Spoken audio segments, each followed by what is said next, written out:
Hello guys, हार्दिक स्वागत गर्न चाहन्छु टेक्निकल थिङ्कमा। सधैँ आज पनि मैले विशेष भिडियो ल्याएर उपस्थित भइसकेको छु।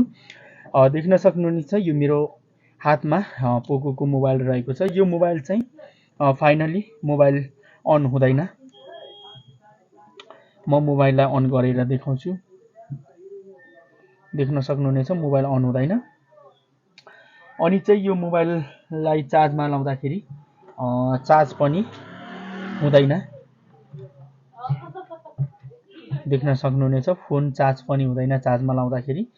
सो यो मोबाइल चाहिँ चलाउँदै अफ भयो भनेर मलाई कस्टमरले भन्नुभएको थियो। यो मोबाइलमा फेरि ब्याट्री एकदम मजाले चार्ज छ, लगभग 40-50% नै चार्ज छ।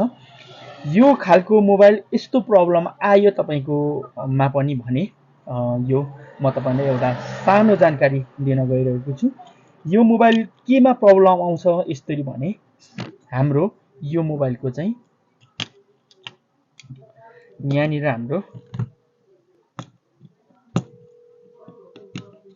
यहाँ सिपियु छ। यो सिपियुमा चाहिँ खराब हुँदाखेरि यो खालको प्रब्लम आउँछ। मोबाइल चल्दै अफ भएपछि अन हुँदैन, केही गर्दा अन हुँदैन। हामीले यो मोबाइललाई अन गराउनुको लागि टेम्पोररी अन गर्न पनि सकिन्छ यो मोबाइललाई। अनि पर्मानेन्ट अन गर्नको लागि चाहिँ मोबाइल यो सिपियुलाई निकालेर रिबिल्डिङ गरेर फेरि लगाउनु पर्ने हुन्छ, तब मात्र मोबाइल अन हुन्छ। भने यसलाई टेम्पोररी मोबाइल बनाउन पनि सकिन्छ। आज मैले यो मोबाइललाई कसरी टेम्पोररी बनाउने अन गर्ने मोबाइललाई भन्ने बारेमा चाहिँ यो भिडियोमा जानकारी दिनेछु। कस्टमरलाई मैले यो सबैभन्दा पहिला मैले के भने मोबाइललाई यो जतिखेरै पनि अन राख्ने बनाउनको लागि चाहिँ मोबाइललाई रिबिल्डिङ गर्नुपर्ने हुन्छ, यसको सिपियुलाई रिबिल्डिङ गर्नुपर्ने हुन्छ भनेर मैले कस्टमरलाई भन्दाखेरि थोरै कस्ट चाहिँ अलिकति ज्यादा लाग्छ यो सिपियु रिबिल्डिङ गरेको। सो कस्टमरले अहिले नै रिबिल्डिङ नगर्ने टेम्पोररीको लागि चाहिँ बनाइदिनु भनेर मलाई यो मोबाइल दिनुभएको छ। सो त्यसको लागि हामीले के गर्नुपर्छ भने यो सिपियुमा चाहिँ एकदम मजाले भन्दा पनि ठिक्क हिटिङ गर्नुपर्ने हुन्छ, हिटिङ दिनुपर्छ, हिट दिनुपर्छ, अनि मोबाइल अन हुन्छ। तर मोबाइल अन भइसकेपछि फेरि मोबाइल स्विच अफ हुँदैन। जबसम्म तपाईँले मोबाइल स्विच अफ गर्नुहुन्न तबसम्म मोबाइल एकदम मजाले चल्छ। तर जब स्विच अफ गर्नुभयो मोबाइल अन हुँदैन, फेरि सिपियुमा हिटिङ गर्नुपर्ने हुन्छ। यो खालको हुन्छ। अब म तपाईँलाई यहाँनिर लाइभ देखाउने छु। मोबाइललाई हिटिङ दिँदैछु। यहाँनिर मसँग हटगन छ, 350मा राखेको छु मैले हिटिङ भने। यो मोबाइलको यो सिपियुलाई मैले यस्तो तरिकाले हिटिङ दिँदैछु। इएमएमसी ओके, अलिक मजाले हिट दिँदैछु।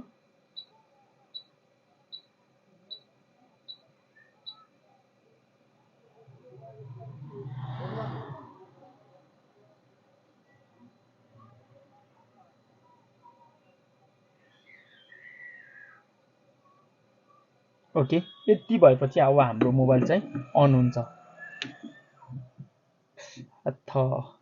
निकै तातो भइसकेको छ। अब यसलाई थोरै हामीले सेलाउनु पर्ने हुन्छ, अलिकति ठन्डा हुन दिनुपर्ने हुन्छ। यसलाई एकैछिन राखौँ, त्यतिन्जेलसम्म यो मोबाइललाई यसो प्याक गर्दै गर्दा पनि हुन्छ। म तपाईँलाई एकदम मजाले लाइभ चाहिँ यस्तो मोबाइल डेट आएको छ मोबाइल भने यसरी बनाउन सकिन्छ। कतिपयको मोबाइल पसलमा चाहिँ यो खालको प्रब्लम थियो भने सबै हल्लाएर पावर आइसी साइसी निकालेर सब कुरा गरेर पनि एकदम मोबाइल अनै नहुने पनि बनाउनुहुन्छ। त्यो चाहिँ नगर्नु होला। सबैभन्दा पहिला फल्ट पत्ता लगाउनु पर्ने हुन्छ मोबाइलको, अनि मात्र मोबाइललाई कता घोच्नुपर्ने हो, कता के गर्नुपर्ने हो, अनि सुरु गर्नुपर्ने हुन्छ है। प्राय धेरै यो खालको मोबाइल यस्तो खालको प्रब्लम चाहिँ रेडमी र यो पोको मोबाइलमा आउने गर्छ।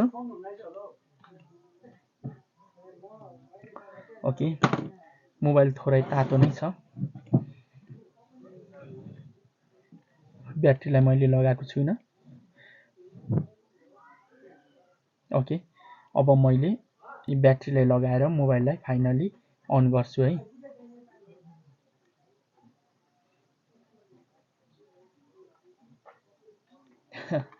देख्न सक्नुहुनेछ मोबाइल फाइनली अन भयो। पोको है, पोको यो मोबाइल चाहिँ फाइनली रिसेट गरिसकेको मोबाइल रहेछ, देख्न सक्नुहुनेछ। तर यो पर्मानेन्टको लागि हुँदैन। सो यो मोबाइल अन हुनलाई केही समय लाग्छ। यो मोबाइल अलरेडी रिसेट गरिसकेको रहेछ।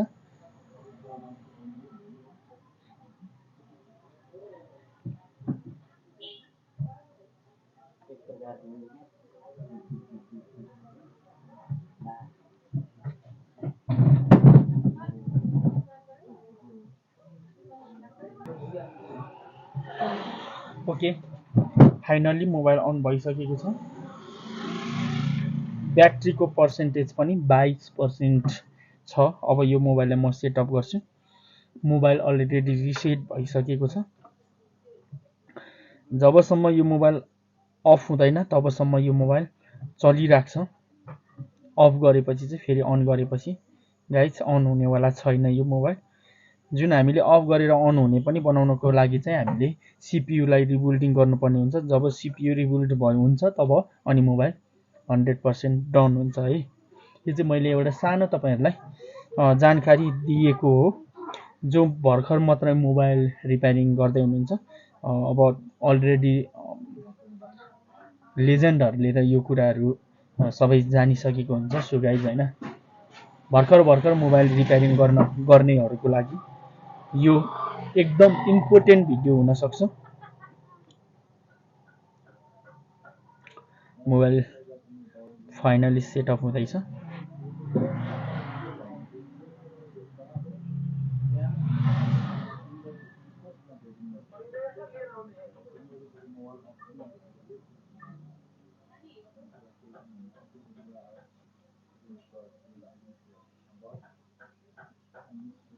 Loading apps भनिरहेछ।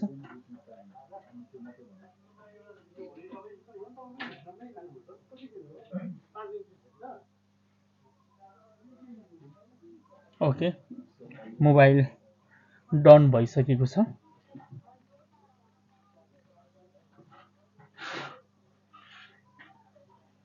देख्न सक्नुहुनेछ मोबाइल एकदम मजाले अन भइसकेको छ गाइस।